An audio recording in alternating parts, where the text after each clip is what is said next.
میرے آقا نے دعا فرمائی اور اللہ تعالیٰ نے بارش برسا دی. تو معجزات بھی غزوہ بدر میں رونما ہوئے. غزوہ بدر کو جب ہم دیکھتے ہیں تو اس کے اندر تو کثیر تعداد میں معجزات ہوئے.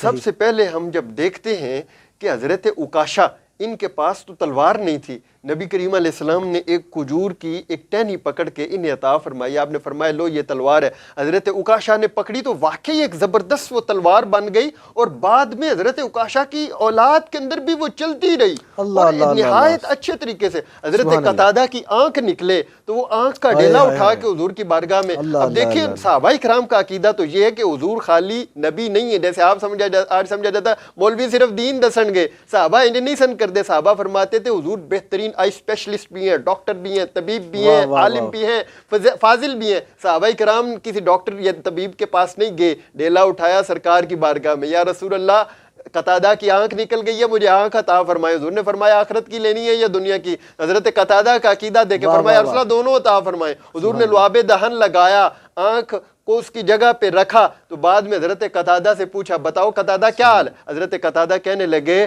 مجھے تو پتہ ہی نہیں کون سی آنکھ کو زخم ہوا ہے، رب تعالیٰ نے میری بینائی دوبارہ واپس لوٹا دی. سبحان اللہ، ماشاءاللہ ماشاءاللہ. اس طریقے سے ہم دیکھتے ہیں کہ حضور نے غزوہ بدر کے اندر جہاں حضرت انس بن مالک فرماتے ہیں کہ جب پہلے دن آپ تشریف لائے صبح کے وقت آپ نے وہاں پہ نشان لگا دیے، یہاں عتبہ نے مرنا، یہاں ابو جہل نے مرنا، یہاں شیبہ نے مرنا، یہاں سب نے مرنا. حضور نے تو سارے نشانات لگا دیے. اب بھی کہتے ہیں کہ حضور کو پتہ نہیں، حضور نے تو سارے کا سارا پہلے بتا دیا. اب بھلا بتائیں حضور سے کیا غیب چھپا ہے؟ حضور نے تو سارا پہلے ہی نشاندہیاں فرما دی. حضرت انس بن مالک فرماتے ہیں باقی سب لڑتے رہے، میں حضور کے نشانات دیکھتا رہا. عتبہ گرتا ہے تو کہاں گرتا ہے؟ جہاں میرے رسول نے فرمایا وہیں گرا. واہ واہ واہ، سبحان اللہ سبحان اللہ، ماشاءاللہ، بہت خوب.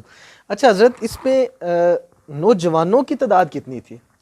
غزوہ بدر جب ہوا تو جب حضور جنگ کے لیے جانے لگے تو بڑے سارے نوجوان جو تھے وہ اس کے اندر جو ابھی جن کی عمریں کم تھیں یہ اپنے آپ کو اونچا کر کے دکھاتے ہوئے کہ حضور ہمیں روک نہ لے. دیکھیں یہ جنگ ہے. حضرت سعد بن ابی وقاص ہے، یہ حضور کے رشتہ دار بھی ہیں، عشرہ مبشرہ میں ہیں. ان کے بھائی عمیر بن ابی وقاص ہیں، ان دونوں کی عمر تھوڑی ہے. حضرت سعد بن ابی وقاص کی 17 سال ہے، ان کی 14 سال ہے. جب یہ جنگ کے لیے جانے لگے نا تو حضرت سعد کو تو اجازت مل گئی. حضرت عمیر جو ہے نا یہ اپنے قدم اونچے کرتے تھے کہ مجھے روکا نہ جائے. تو حضور نے پھر بھی روک لیا. فرمایا عمیر تیری عمر تھوڑی ہے. تو کہنے لگے یا رسول اللہ سعد کو اجازت مل گئی ہے مجھے کیوں نہیں؟ تو حضور نے ارشاد فرمایا ایک چلا جو جا رہا ہے تو کیوں یہ جھگڑ پڑے؟ حضور میں نے بھی جانا ہے، حضور میں نے بھی جانا ہے. تو یہ سعد کو اجازت دے دی. حضور میری ان سے کشتی کروا لیں، جو فاتح ہوگا اسے اجازت مل جائے گی.